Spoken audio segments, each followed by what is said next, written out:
Big boss Malayalam season 7 ലാലേട്ടനെ വരെ കണ്ണ് നിറപ്പിക്കുന്ന രീതിയിലുള്ള ഒരു ടാസ്ക് ആയിരുന്നു മത്സരാർത്ഥികൾക്ക് ഇന്ന് കൊടുത്തിട്ടുണ്ടായിരുന്നത്.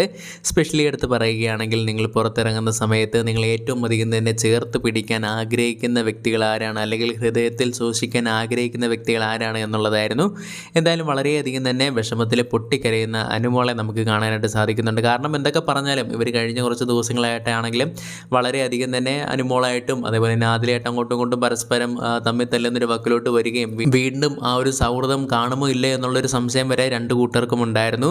അവസാനം ഈ ഒരു രീതിയിലോട്ടൊക്കെ എത്തിച്ചേർത്ത് അനുമോളെ ഞാൻ എൻ്റെ ഹൃദയത്തിൽ സൂക്ഷിക്കാൻ ആഗ്രഹിക്കുന്നു എന്ന് പറയുന്ന സമയത്തൊക്കെ എന്തായാലും അനുമോൾക്ക് അത്രയധികം തന്നെ വിഷമം വരുന്നതാണ്.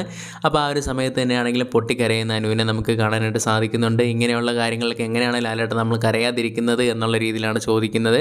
അതേപോലെ തന്നെ ലാലേട്ടനും പറയുന്നുണ്ട്, നിങ്ങളുടെ ഓരോ കാര്യങ്ങൾ കാണുന്ന സമയത്ത് എനിക്ക് തന്നെ കണ്ണ് നിറഞ്ഞു പോവുകയാണ് എന്നുള്ള രീതിയിലുള്ള വളരെ മനോഹരമായിട്ടുള്ള കുറച്ച് നിമിഷങ്ങളൊക്കെ ആയിരുന്നു നമുക്ക് കാണുവാനായിട്ട് സാധിച്ചിട്ടുണ്ടായിരുന്നു. അതേപോലെ തന്നെ അനീഷ്, ഷാനവാസ്, അക്ബർ, നെവിൻ, അതേപോലെ തന്നെ നെവിൻ, അക്ബർ, അതേപോലെ തന്നെ ഇവിടെ കിട്ടാത്തതായിട്ടുണ്ടായിരുന്നുള്ളത് ഒന്ന് നമ്മുടെ സാബുമാനും അതേപോലെ തന്നെ നൂറയ്ക്കുമായിരുന്നു. പക്ഷേങ്കിൽ എൻ്റെ സ്നേഹം ഞാൻ നിങ്ങൾക്ക് തരുന്നു എന്നുള്ള രീതിയിലാണ് ലാലേട്ടൻ പറഞ്ഞിട്ടുണ്ടായിരുന്നത്. അങ്ങനെ വളരെ മനോഹരമായിട്ടുള്ളൊരു ടാസ്ക് ആയിരുന്നു നമ്മുടെ സീസൺ അവസാനിക്കുന്ന സമയത്ത് കണ്ടസ്റ്റൻസിന് കൊടുത്തിട്ടുണ്ടായിരുന്നത്.